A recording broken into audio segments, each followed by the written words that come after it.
convenu de vous faire Nous avons convenu aujourd'hui de vous faire un focus sur la facturation des perfusions à domicile et une seconde partie sur les actualités réglementaires.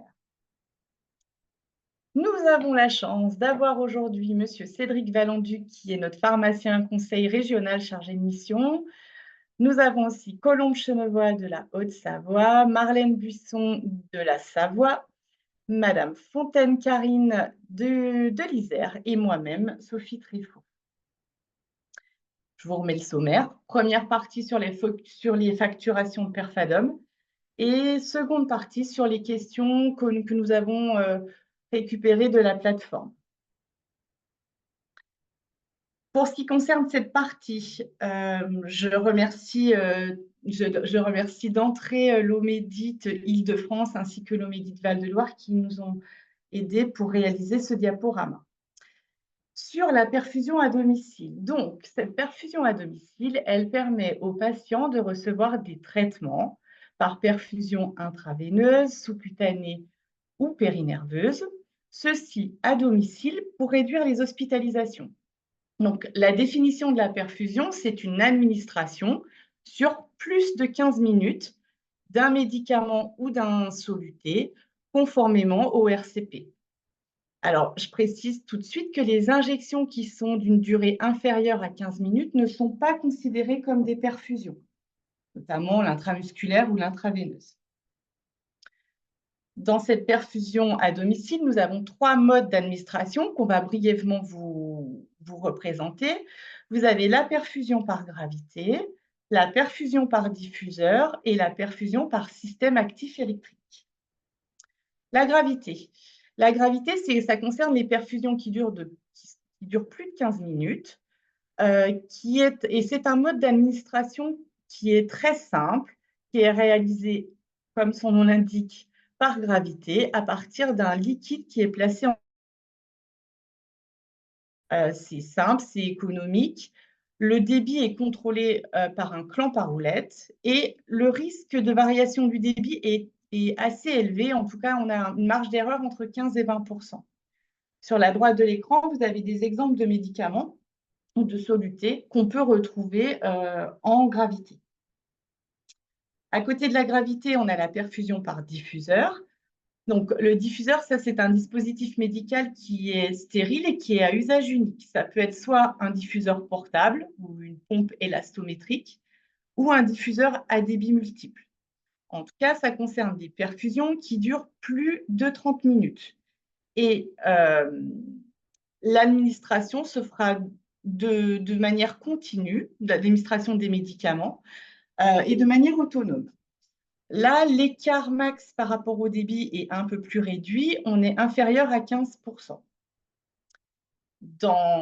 Pareil, sur la droite de l'écran, je vous ai mis des exemples. En fait, on peut retrouver des diffuseurs notamment dans les douleurs aiguës, dans les chimiothérapies, pour les antifongiques ou les antibiotiques. Et le troisième type de diffusion, c'est perfusion, c'est la perfusion par système actif électrique. Ça, c'est soit un pouce-seringue électrique, soit une pompe à perfusion. La perfusion, elle va durer plus de 60 minutes et ça permet d'administrer des traitements avec une marge thérapeutique étroite parce que là, l'écart max au débit est très réduit, c'est inférieur à 5%. On retrouve ceci dans des indications sur des douleurs chroniques, sur des sédations profondes, des chimiothérapies et aussi des immunoglobulines. Donc, la nomenclature Perfadom, ça relève de la LPP. Donc, je vous ai mis la sous-section, la dispositifs médicaux et prestations associées de perfusion à domicile. Donc, toutes les conditions détaillées de cette facturation font appel à 2 référentiels, la liste des produits et des prestations et la circulaire assurance maladie du 3 2022. Attention, cette nomenclature, donc Perfadom, c'est comme ça qu'elle s'appelle, elle ne concerne ni l'insulinothérapie par pompe, ni la nutrition parentérale. Cette nomenclature Perfadom est constituée de forfaits. On parle de forfait parce que le matériel de perfusion ainsi que toutes les prestations associées seront pris en charge de cette manière lors de la facturation. Nous avons des forfaits d'installation, des forfaits de suivi et des forfaits de consommables et d'accessoires. Et c'est le cumul des trois qui va permettre de faire une bonne facturation. Dans le forfait d'installation, cela comprend l'installation au domicile du matériel. Par exemple, pour la gravité, vous aurez le pied à perfusion. Ça comprend aussi les informations du patient et des professionnels de santé.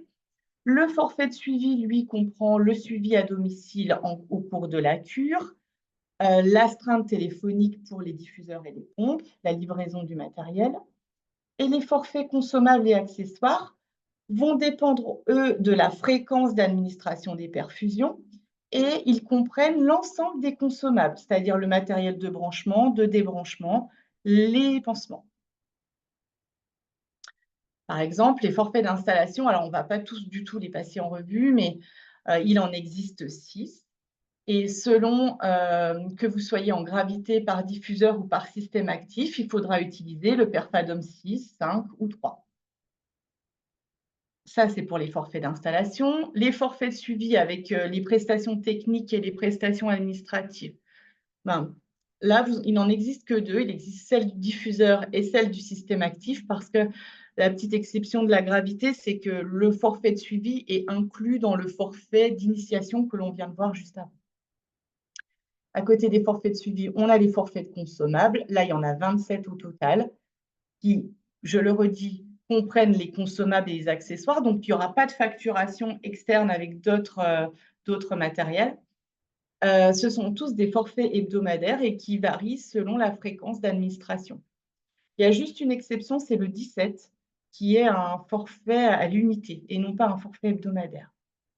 À côté de ces 3 types de forfaits, il en existe d'autres qu'on ne vous a pas détaillés aujourd'hui. On a des forfaits pour les immunoglobulines, pour l'entretien, pour la transfusion ou pour le débranchement. Toujours est-il que tous ces forfaits sont regroupés dans un mémo qui vient d'être mis à jour par l'assurance maladie Île-de-France, qu'on vous fournira à l'issue de ce webinaire, avec les codes et les tarifs associés. Alors, concernant la prescription de ces perfusions à domicile, donc la prescription, elle doit être rédigée par un médecin et elle doit comporter les éléments nécessaires à la bonne compréhension et au bon déroulement de la perfusion. Ça doit donc mentionner le ou les produits à perfuser, le mode d'administration et les modalités d'installation, par exemple, est-ce que le remplissage est à faire au domicile ou est-ce qu'il a été réalisé en établissement? La voie d'abord, ça peut être sous-cutané, périnerveux, central. Ce qui est important également, ce sera le nombre et la fréquence de ces perfusions et enfin la durée de la cure. Tous ces éléments, vous voyez, apparaissent sur le formulaire de prescription de perfusion à domicile que vous voyez à droite de l'écran. Ce formulaire, il n'est pas obligatoire, mais il est fortement recommandé parce qu'il mentionne tous les éléments nécessaires au bon déroulé de la perfusion. Et vous le retrouvez en annexe de l'arrêté du 12 avril 2016. Le diaporama est interactif et lorsque vous recevrez le diaporama, vous pourrez directement cliquer sur le formulaire pour arriver directement sur le lien. Une autre précision, certains forfaits peuvent également être prescrits par un infirmier diplômé d'État. Il s'agit des forfaits 21 et 22 qui sont les entretiens de voie centrale Epic Line et aussi les forfaits 24 et 45 qui correspondent au débranchement de diffuseurs et de systèmes actifs lorsqu'ils sont posés en établissement. Sur la diapositive suivante, Sophie, merci. Vous retrouvez les engagements des pharmaciens ou des prestataires. Concernant les engagements, donc le pharmacien adresse un compte-rendu écrit à la fois au médecin prescripteur, au médecin traitant et à l'infirmier à divers moments de la cure de Perfadom. Donc ce compte-rendu, il est réalisé lors de l'installation, mais aussi au cours de la cure à intervalles réguliers, à la fin de la cure et également en cas d'intervention. Je vous rappelle que le pharmacien assure une astreinte 7 jours sur 7 et 24 heures sur 24 pour les perfusions qui se font par diffuseur ou par système actif. Le pharmacien intervient également à domicile en cas de panne dans les plus brefs délais, sous un délai de 12 heures maximum. et il n'est pas tenu de récupérer les DASRI au domicile du patient. Concernant les principes de facturation, comme vous l'a expliqué Sophie, c'est donc une association de forfaits. La facturation de ces forfaits se fait toujours à terme échu, sauf pour l'initiation du traitement avec le forfait d'installation que vous allez pouvoir facturer dès lors que l'installation se fait. En revanche, pour les forfaits de suivi et les forfaits de consommables et accessoires, là, ce sera à terme échu, une fois que la cure est terminée.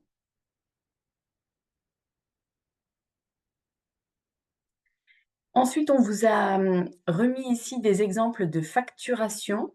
Donc, le premier exemple, c'est une facturation de perfusion par gravité. Vous voyez ici une ordonnance avec une prescription de sérum physiologique, NaCl 0,9%, poche de 500 ml, qui est à administrer sur une durée de 12 heures. Et vous voyez donc la fréquence avec une perfusion par jour pendant 10 jours. Sur la droite, vous retrouvez le mode d'administration avec donc la gravité qui est cochée ici. Alors, comment vous allez facturer du coup cette ordonnance-là? Eh bien, au moment de l'initiation du traitement, vous allez donc facturer le Perfadom 6 qui correspond donc à l'installation d'une perfusion par gravité. Comme vous l'expliquait Sophie, dans ce Perfadom 6, vous avez à la fois l'installation et le suivi. Et donc, pour facturer les 10 jours de perfusion par gravité, la première semaine, vous allez facturer les 7 premiers jours avec le forfait Perfadom 18 qui correspond à une perfusion par jour par gravité pendant une semaine. Et ensuite, pour venir compléter les 3 jours suivants pour arriver aux 10 jours totaux de la cure, eh bien, vous allez facturer 3 Perfadom 17. Là, c'est bien le forfait unitaire de perfusion par gravité. Autre exemple, par exemple, l'Aclasta acide zolédronique avec une perfusion de 5 mg à administrer du coup par gravité. Ici, vous allez donc facturer de la même façon le forfait d'installation et de suivi, le Perfadom 6. Et ici, vous allez du coup avoir une seule facturation à faire, qui est le forfait Perfadom 17, donc le forfait unitaire de perfusion par gravité. Et de façon exceptionnelle, vous allez pouvoir facturer le même jour ici l'installation et donc le Perfadom 6 et le Perfadom 17, puisque là, il s'agit d'une perfusion unique. Sur la diapositive suivante, c'est un petit focus sur les perfusions de glucose à 5%. Comme il est mentionné dans l'arrêté du 25 novembre 2021, je vous rappelle qu'il n'y a pas de prise en charge pour les perfusions de G5 s'il n'y a pas d'autres prescriptions concomitantes, soit donc des électrolytes, soit des médicaments. En tout cas, le G5 seul, la perfusion de G5 seul n'est pas prise en charge par l'assurance maladie. Ensuite, on vous a mis un exemple de facturation de perfusion par diffuseur. Ici, vous voyez une perfusion de ceftriaxone, 2 grammes par jour pendant 14 jours, dans du NaCl 0,9% 100 ml. Donc, vous avez une durée d'administration de perfusion qui est d'1 heure avec une perfusion par diffuseur par jour sur 14 jours.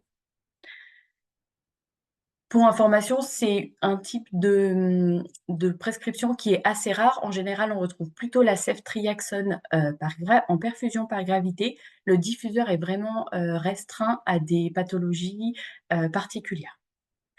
Ici, donc, vous allez avoir le forfait d'installation du diffuseur, le Perfadom 4, et puis vous allez avoir du coup 2 semaines de facturation. À la fin de la première semaine, vous allez pouvoir facturer le forfait de suivi diffuseur, le Perfadom 8, auquel vous allez associer le forfait consommable Perfadom 37, qui correspond du coup à une perfusion par jour pendant 7 jours sur diffuseur.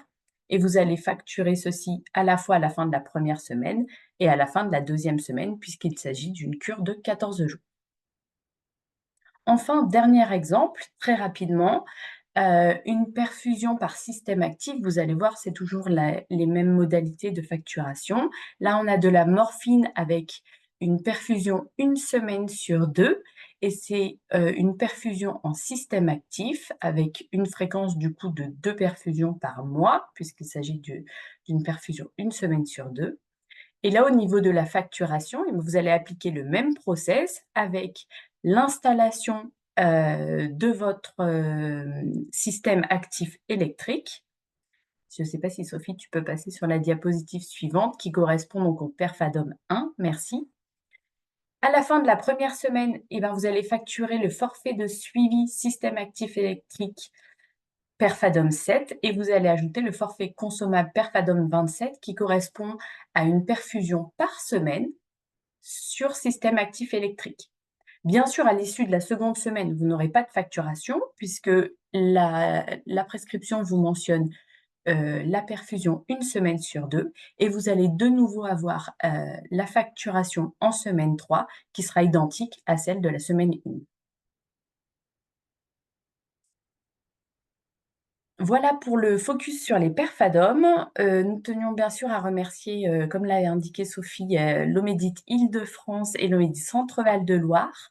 Et vous pourrez du coup, en cliquant sur les images, retrouver les fiches thématiques qui ont été créées du coup par les Omedit. Alors, on va passer maintenant la parole à Cédric, savoir s'il y a des questions. Alors, nous avons eu quelques questions. Bonjour à toutes et tous. On a eu quelques questions en direct auxquelles j'ai répondu, mais peut-être quand même pour les redire à l'oral de façon à ce qu'elles soient enregistrées, on fait un point rapide. Est-ce que l'on peut facturer un forfait de débranchement même si nous n'avons pas fourni le médicament? Oui, j'ai répondu bien sûr oui. C'est-à-dire que dans le cadre d'un forfait de débranchement, étant donné que le produit, notamment dans une chimio, a pu être installé, à l'hôpital, il est tout à fait possible de facturer un forfait de débranchement, bien sûr. Parce que comme l'a dit, le forfait en plus intégré peut être même prescrit éventuellement par une IDE. Il faudra à ce moment-là fournir le matériel nécessaire à ce débranchement, uniquement ça. On rappelle en effet que le CERFA, qui n'en est pas un d'ailleurs, hein, c'est pas un CERFA, c'est un modèle d'ordonnance et qui est disponible à la fin des arrêtés de 2016. Il est vivement recommandé parce que tout est mentionné dessus. Il y a beaucoup de choses que le médecin peut cocher, valider de façon à vous permettre de facturer correctement.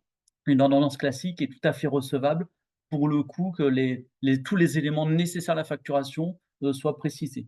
Ensuite, on a eu d'autres questions, je n'y réponds pas. On a eu aussi une question, s'il y a injection de plusieurs produits. Donc si l'injection de plusieurs produits compatibles entre eux ne compte que pour une seule perfusion. Normalement, c'est la règle. Quand les produits, entre guillemets, sont miscibles et mélangeables entre eux, on n'utilise qu'une seule ligne, qu'un seul point d'injection, donc on doit facturer bien qu'une seule perfusion. Et donc, il faut bien utiliser les bons Perfadom pour ce genre.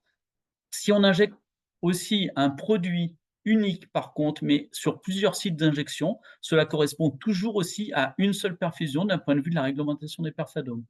Enfin, une dernière chose, une question, une précision en tout cas, si le produit à injecter n'est pas remboursable, de ce fait, les forfaits Perfadom associés ne le sont pas non plus. On nous demande aussi de revenir rapidement sur le G5, peut-être Marlène, si tu veux, pour Oui. revenir sur le G5. Oui, pour le G5, si vous avez uniquement du coup une prescription avec uniquement le G5, par exemple le G5, une poche de 200 ml perfusion par gravité, il n'y a pas de prise en charge de la perfusion par l'assurance maladie. Il faut Le qu'il y ait soit du G5 par exemple avec, je ne sais pas, une ampoule de potassium ou alors du G5 avec un médicament dans lequel on utilise le G5 en solvant, mais le G5 seul ne sera pas pris en charge par l'assurance maladie, la perfusion. Ça fait partie, il y a eu une précision en fait dans les arrêtés après 2016, il y a eu un nouvel arrêté qui a confirmé que la perfusion seule de G5 n'est pas un Perfadom. Il doit être forcément additionné d'électrolytes ou d'un médicament pour pouvoir facturer un Perfadom. On va pouvoir passer à la suite pour tenir nos délais. Oui, on va tenir. Les autres Merci questions, elles seront beaucoup. répondues ultérieurement si nécessaire. Voilà, c'est ça. On répondra ultérieurement à vos questions si besoin. On va continuer sur la deuxième partie. Donc, cette deuxième partie, ce sont des questions d'actualité et des questions que vous nous avez remontées aussi à notre plateforme.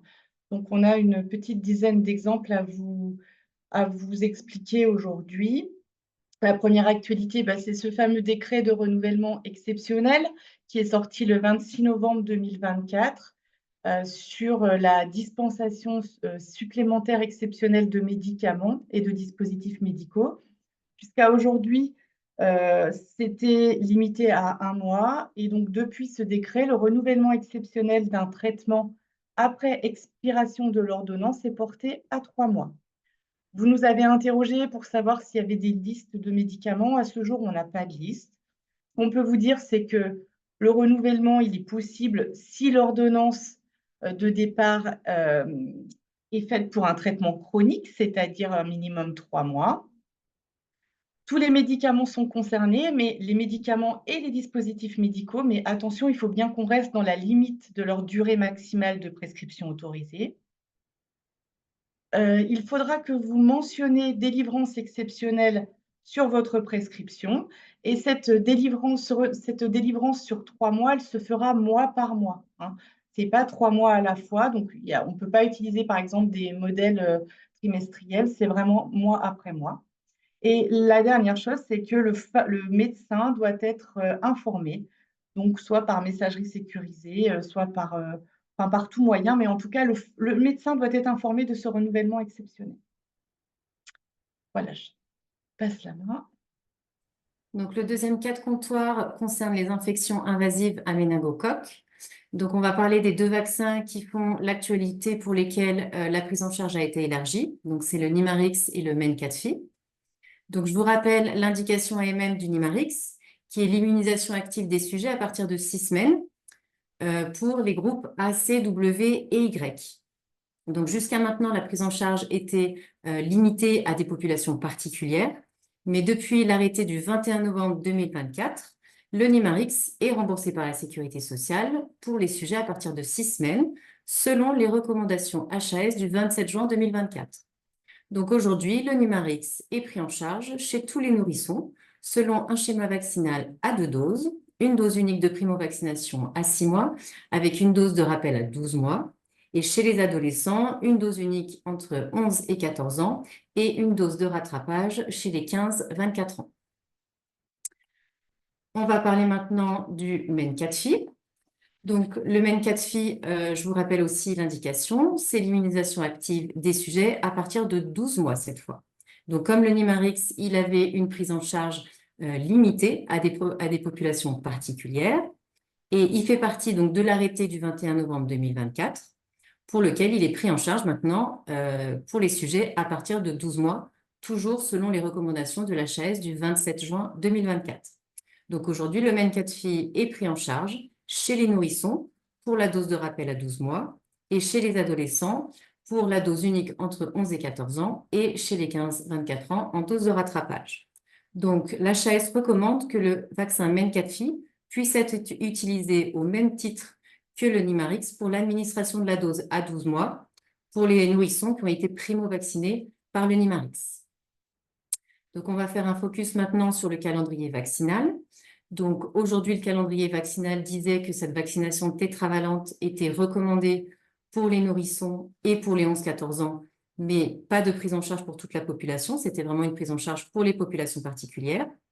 Et pour le calendrier 2025, on aura donc une prise en charge par l'assurance maladie de cette vaccination tétravalente pour tous les nourrissons et pour la dose de rappel des 11-14 ans et pour la dose de rattrapage pour les 15-24 ans. Donc, l'HAS aujourd'hui ne recommande pas de dose de rappel pour les enfants de plus de 1 an. Concernant le MENVO, qui a aussi une indication pour la vaccination tétravalente, il ne fait pas partie des recommandations du 21 novembre. Donc, le MENVO, il est toujours pris en charge, mais limité pour les populations particulières et à partir de 2 ans. Et j'en profite pour vous rappeler que dorénavant, les préparateurs peuvent vacciner la totalité des vaccins obligatoires du calendrier vaccinal à condition qu'ils aient suivi la formation pour l'administration des vaccins. Voilà, je passe la main à Karine.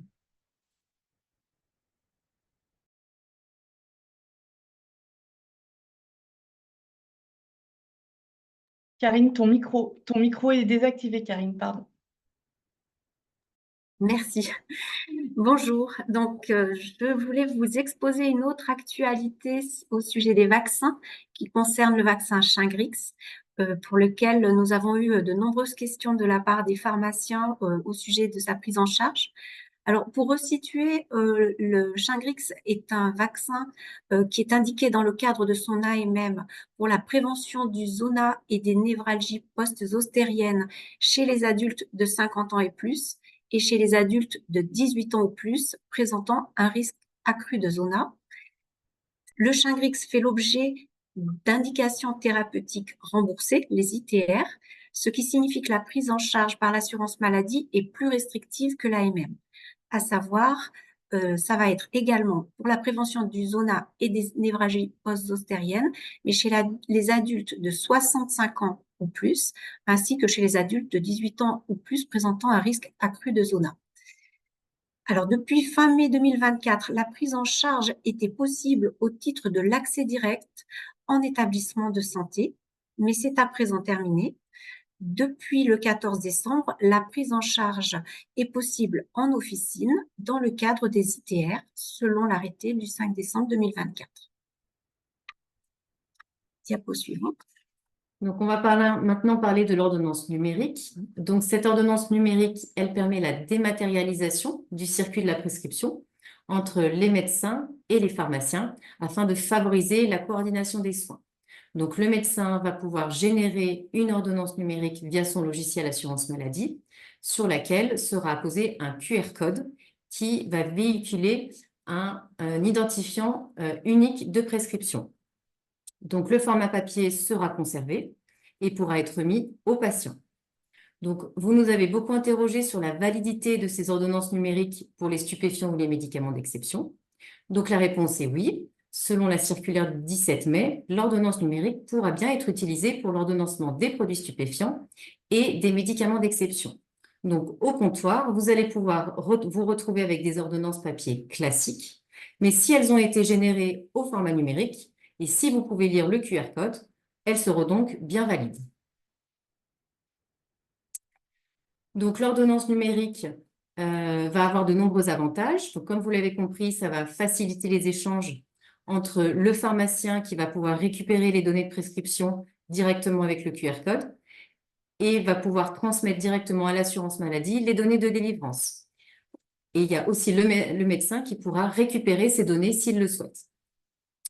Le QR code va pouvoir aussi garantir l'authenticité de la prescription. Donc, on va pouvoir limiter les fausses ordonnances. Et pour le patient, il aura accès directement à ces ordonnances sur l'espace santé. Et donc, les pharmaciens, vous allez pouvoir transférer automatiquement les pièces justificatives grâce à ce QR code.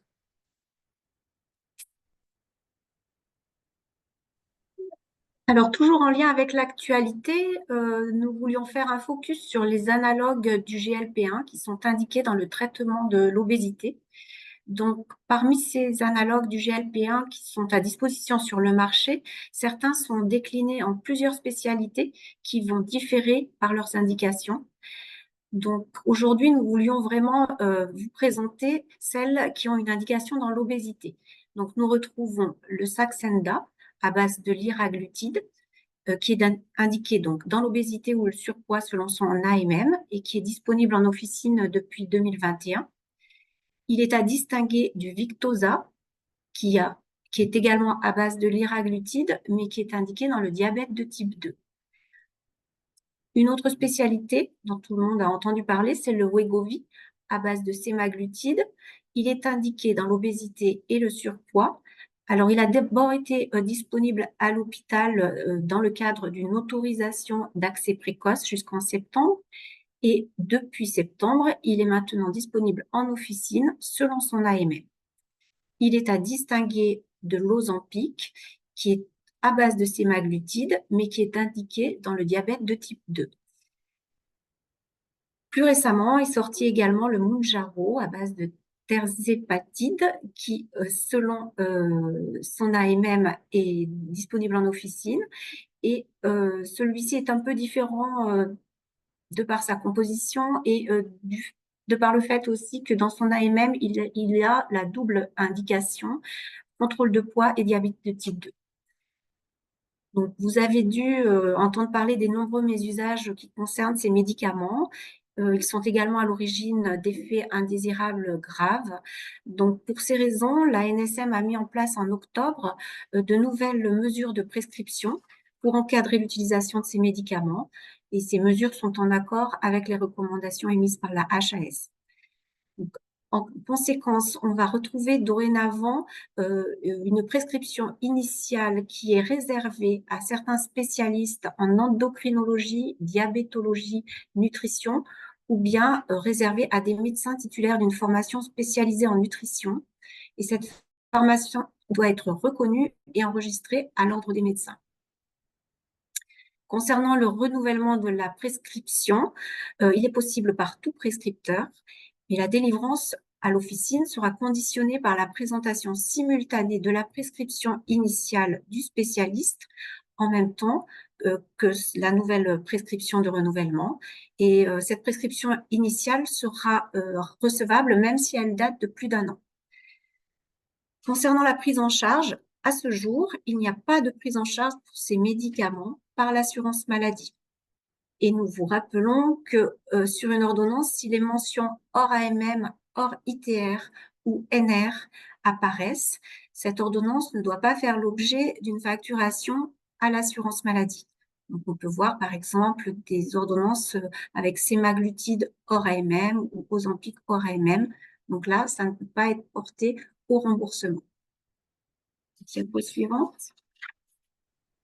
Alors, moi, je vais vous parler donc du nouvel outil qui a été développé par l'assurance maladie pour lutter contre les fausses ordonnances qui s'appelle Asafo Pharma. Donc, ça veut dire alerte sécurisée aux fausses ordonnances.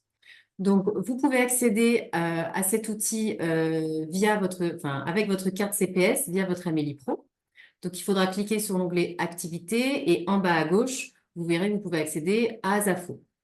Donc, le pharmacien, vous allez pouvoir consulter la liste des ordonnances qui ont été confirmées comme frauduleuses par l'assurance maladie dans toute la France.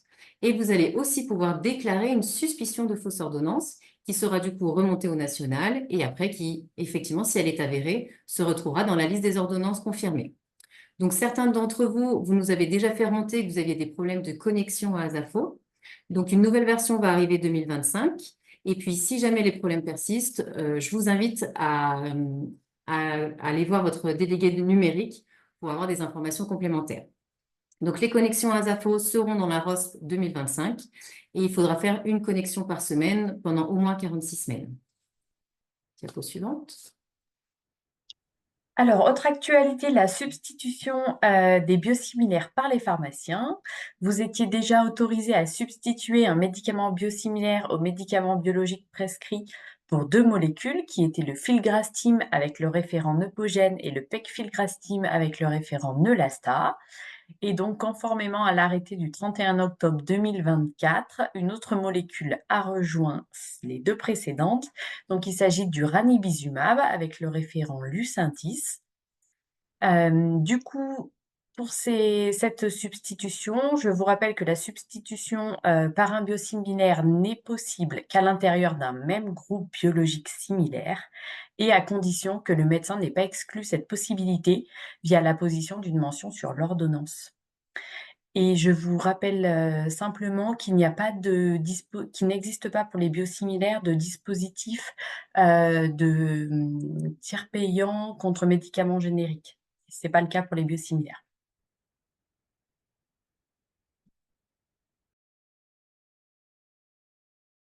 Karine. Ton micro, Karine. Pardonnez-moi. Nous sommes souvent interrogés également concernant le remplacement et la facturation d'un produit de santé qui aurait déjà été facturé. Donc, d'une manière générale, il faut comprendre que l'assurance maladie ne prévoit qu'un seul remboursement associé à une prescription et à une délivrance, à une date donnée pour une période donnée. Donc, le besoin ayant été couvert, une deuxième facturation à l'assurance maladie ne peut avoir lieu. Diapo suivante. Donc, en pratique, face à ce type de situation, quelle attitude adopter? Donc, ça va dépendre de trois cas de figure qui peuvent se présenter. Donc, le premier cas, le problème est lié à la défectuosité du produit de santé. Donc, il convient de se rapprocher du laboratoire pour signaler le problème et obtenir le remplacement du produit. Donc, c'est le cas régulièrement avec les capteurs freestyle qui se décollent. Le deuxième cas de figure, le problème est lié à une erreur d'un professionnel pour la casse ou la mauvaise manipulation d'un produit. Donc, dans ce cas, cela relève de sa responsabilité professionnelle. Alors, il convient d'établir une facture au nom du professionnel, facture qu'il va présenter à son assurance en responsabilité civile professionnelle pour le remboursement des frais engagés. Et le troisième cas qui peut se présenter, c'est lorsque l'assuré commet une erreur, donc soit il casse le produit, le perd, ou une mauvaise conservation, ou une mauvaise manipulation si c'est lui-même qui s'injecte le produit, par exemple. Donc, dans ce cas de figure, le remplacement doit se faire aux frais de l'assuré. Il convient de faire une facture au nom de l'assuré, facture qu'il pourra présenter à son assurance en responsabilité civile personnelle ou autre assurance pour le remboursement des frais engagés et à défaut de prise en charge par son assurance et en cas de difficulté financière pour régler, l'assuré pourra faire une demande de secours financier en s'adressant au service de la CPAM. Diapo suivante. Alors, la dernière diapositive sur nos cas de comptoir, c'est l'actualité d'avant-hier qui concerne les trop d'angines. En effet, on voulait juste vous informer ou vous réinformer que l'azithromycine et la josamycine sont retirées de la liste des antibiotiques que le pharmacien peut être amené à dispenser suite à un trop d'angines positif. Ceci, c'est selon les recommandations de la HAS. La josamycine, elle est retirée du marché en France. Et l'azithromycine est un antibiotique pourvoyeur de forte résistance. Donc, et ces modifications sont applicables dès aujourd'hui. Alors, on a bien sûr fait un petit peu long sur nos cas de comptoir. On va maintenant s'adresser à Cédric pour les questions QR. Il est 13h38. On a eu pas mal de questions, etc. Peut-être avant de commencer, on voulait aussi vous apporter un complément par rapport au webinaire du mois de juin concernant notre discussion autour des médicaments en accès compassionnel. Depuis, nous avons eu un retour de la Caisse nationale d'assurance maladie qui a apporté la réponse suivante. Les médicaments prescrits dans le cadre de la prescription compassionnelle, la fameuse CPC, doivent être délivrés par les pharmacies à usage intérieur des centres hospitaliers et pas en officine de ville. On avait évoqué dans le cas, par exemple, du Protopic, dans le cas du Vitiligo, il doit bien ne pas être dispensé en ville et toute demande, entre guillemets, de médicaments prescrits dans le cadre de ces fameuses CPC doit faire l'objet d'une dispensation donc en pharmacie d'officine. On a rebondi un petit peu sur la question aussi de la prise en charge d'un produit hors ITR. Donc, il y a eu la question, je n'arrive pas à la retrouver, mais en effet, tout produit qui est prescrit hors ITR, oui, c'était le cas du Shingrix justement, pour un patient plus jeune que les recommandations. Dès lors qu'un produit est prescrit hors ITR ou hors AMM et que le pharmacien ne peut l'ignorer pour des raisons de sexe, d'âge, d'indication thérapeutique qu'il connaît ou autre, le produit, par définition, ne peut pas être facturé à l'assurance maladie. Un exemple autre que le Shingrix, par exemple, il y en a beaucoup dans cette catégorie. La furadentine chez un homme, c'est un produit hors AMM et donc techniquement, c'est non remboursable. En tout cas, à condition que le pharmacien ne puisse l'ignorer. On a eu d'autres questions. Oui, sur Asafo, peut-on déclarer la présentation de photocopie d'une vraie ordonnance dans le but de se faire délivrer plusieurs fois le même traitement? Oui, il faut en effet la déclarer, en tout cas dans le système Asafo. C'est bien une ordonnance réelle, mais qui a été photocopiée, en précisant bien qu'il s'agit de photocopie de façon à ce que le signalement aboutisse. On a eu une question aussi garde asile. Alors là, je vous laisserai peut-être répondre comme c'est la vaccination. On nous demande si on peut faire prendre en charge la vaccination d'une femme de 40 ans par un garde d'asile? Concernant le garde d'asile, sur les vaccins, en fait, vraiment, il y a les arrêtés de prise en charge et souvent, ils se réfèrent aux recommandations du calendrier vaccinal ou aux recommandations HAS. Je crois de mémoire que le garde d'asile, c'est jusqu'à 26 ans sur les recommandations du calendrier vaccinal.